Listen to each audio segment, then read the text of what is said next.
कारण क्या है, हमारी मेन समस्या क्या है।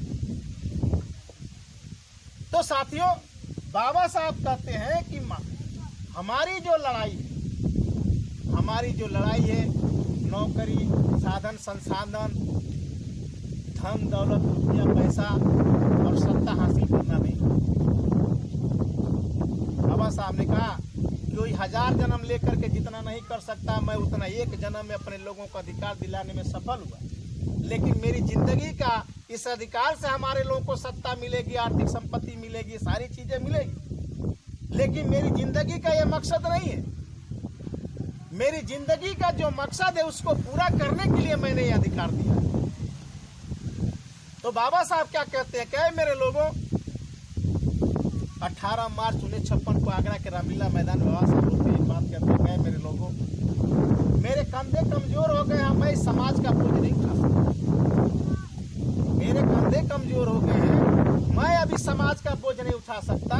लेकिन दूर दूर तक कोई ऐसा नौजवान नहीं दिखाई देता जो मेरे मरने के बाद इस मिशन, इस कारवा को आगे ले जा सके। तुम इस मिशन को, इस कारवा को, लोगों से अपील कर रहे हैं कि तुम इस मिशन, इस कारवा को अगर आगे नहीं ले जा सकते तो कम से कम मैं जहां तक लेके आया हूं रोक के रखना, पीछे मत जाने देना। हम समीक्षा कर लें कि रोक के रखे हैं कि पीछे गया, डेली पीछे जा रहा है। तो इतना आज जो है कि हम मिशन को, इस कारवा को जो बाबा साहब जहां तक लेके आए थे, अगर उसको आगे बढ़ाने के बजाय अगर हम रोकने में भी विफल है, इसका मतलब कि मिशन क्या है इसकी सही जानकारी नहीं है। क्योंकि एक बीमारी होता है, एक बीमारी का कारण होता है। किसी डॉक्टर के पास आप जाइए, आपके पेट में कितना हो दर्द होगा, तुरंत इंजेक्शन नहीं लगाता, क्योंकि दर्द के कई कारण हो सकते हैं। होता है कि नहीं? डॉक्टर पहले वेरीफाई करता, पूछता है कैसे दर्द हो रहा है, कहाँ हो रहा है, क्या खाए थे, है कि नहीं, पेट के किस साइड में हो रहा है, पूछता है ना। क्योंकि कुछ चीज खाने से भी गैस होता है, पथरी से भी हो सकता है, लीवर में सूजन से भी हो सकता है, कभी का चोट लगा होगा वो भी उभर सकता, उससे भी हो सकता है कि नहीं। ऐसे तो है नहीं कि तुरंत दर्द हुआ, बताया आपने तुरंत इंजेक्शन ठोक दिया, नहीं, कारण पता चलता। तो हमारे लोग बीमारी पे काम दिमाग लगाते हैं, उसका कारण उस पर काम नहीं करते। तो बीमारी पे काम करेंगे तो बीमारी, आप जानते हैं कि एक बीमारी के से कई बीमारी होती है।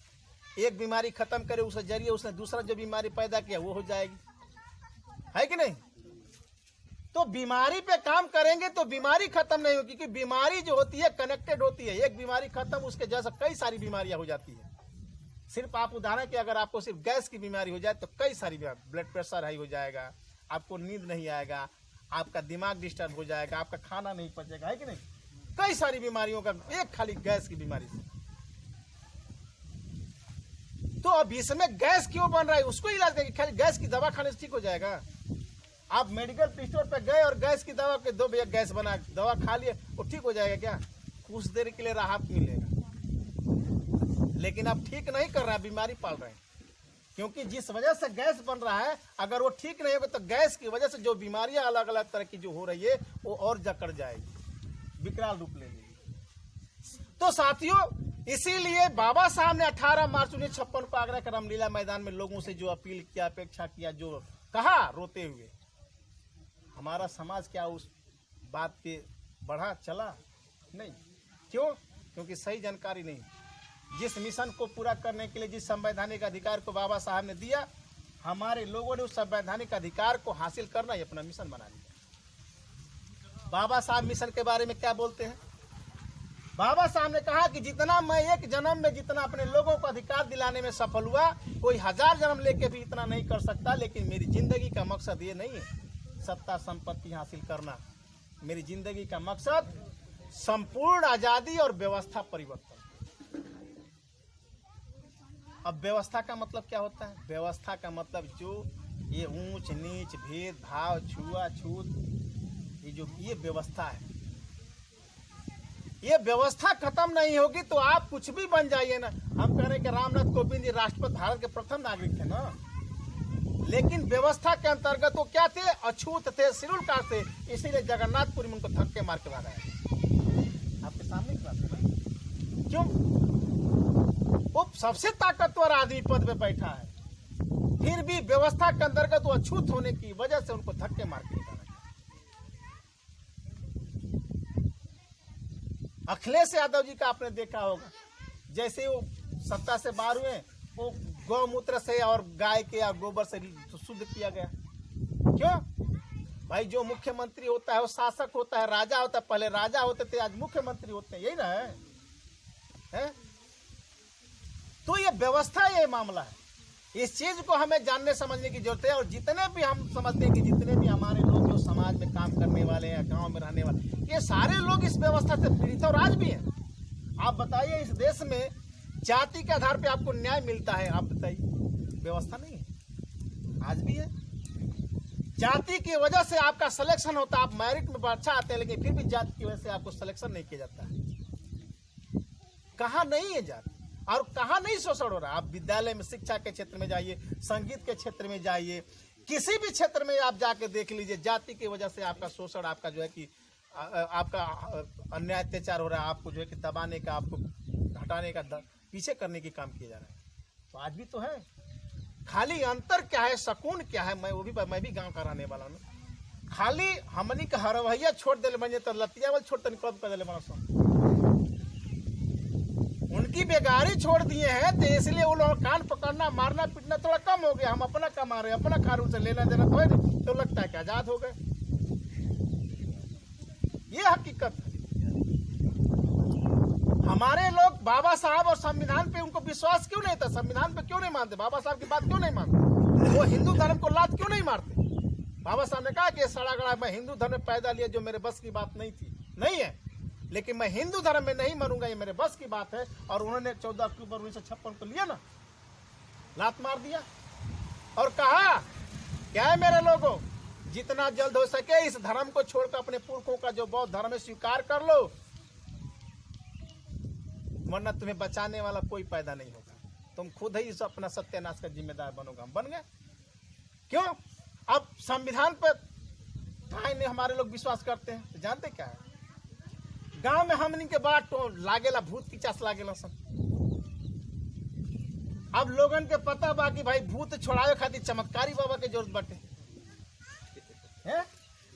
वो शक्ति के, चमत्कार वाला शक्ति के जरूरत बाटे।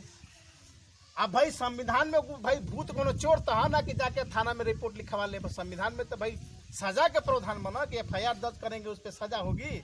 अब भाई भूत इंसान तो है ना कि FIR जाके लिखवा देंगे।